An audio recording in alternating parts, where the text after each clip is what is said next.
Welcome back to another video. It's me, Cam from Cam's.com. Welcome back to another daily Chelsea transfer news video. Today I'll be talking about Chelsea backing for Enzo Fernandez, Gusto bid, and the two Everton players that we look like we could be signing, along with all things Chelsea. So without further ado, if you're new, I'm Cam from Cam's.com and I do daily Chelsea transfer news videos.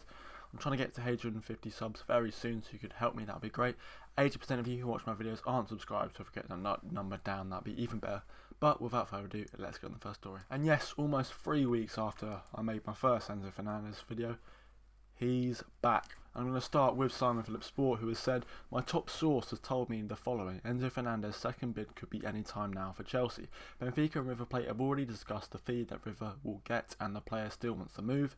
This is following Graham Potter still wanting midfielder reinforcements, but Chelsea saying they're not willing to be held to ransom. So if the same thing happens again with Benfica and Chelsea, where they can't match or meet an agreement, then the deal is going to be off, and I think we'll be looking at Casado and players of that ilk. Because Ben says, an improved offer for Enzo Fernandez could cause late drama.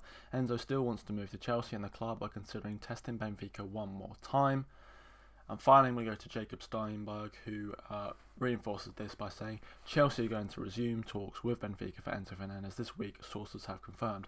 3 different sources saying similar things, and the main thing is that Enzo Fernandez still has, personal terms agreed. He wanted to join Chelsea at the start of January, so that hopefully is still in place. In the intervening time between the start of January and now, he's played a couple games for Benfica. He's played very well. He scored and then kissed the badge, so it would be a bit shit if he left and kissed the Chelsea badge. But yeah, still an incredible player. The more and more I think about it, the more and more we need a midfielder. World-class, generational talent.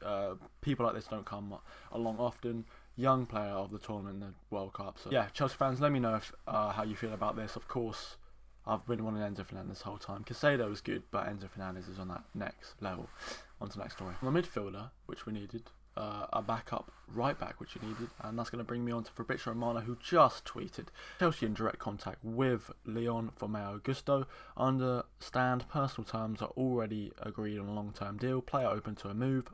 OL have turned down Chelsea's opening verbal bid. They want Malo Gusto to stay." Of course, I'm going to Adam Newton, who backs this up by saying, "Malo Gusto wants to join Chelsea this month, however Lyon aren't currently keen to offload him.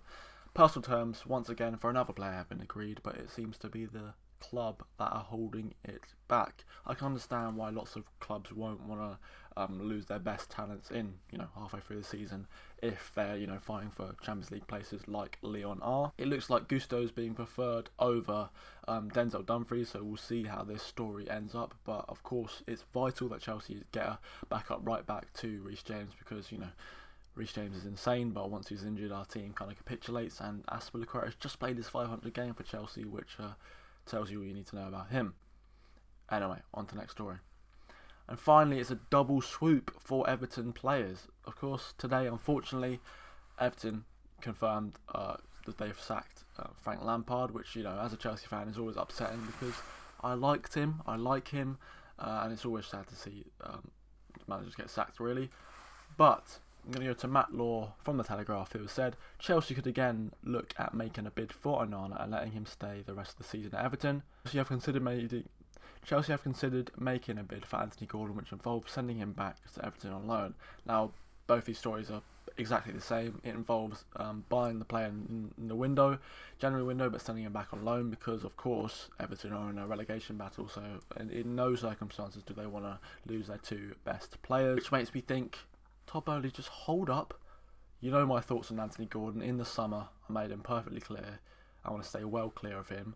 But Onana, great defensive midfielder. I'll be very happy to sign him. But Todd Bowley, hold fire. It looks like Everton are either going to be relegated or very low, so they're going to need that cash injection. It's just where Chelsea can barter for the best price in the summer. So Todd Bowley, just wait. That's my advice. But yeah.